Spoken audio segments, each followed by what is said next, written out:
курочка. С Узбекистана привез.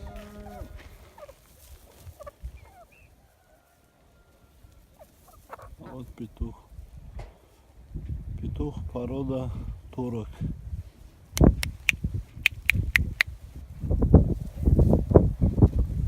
Года ему.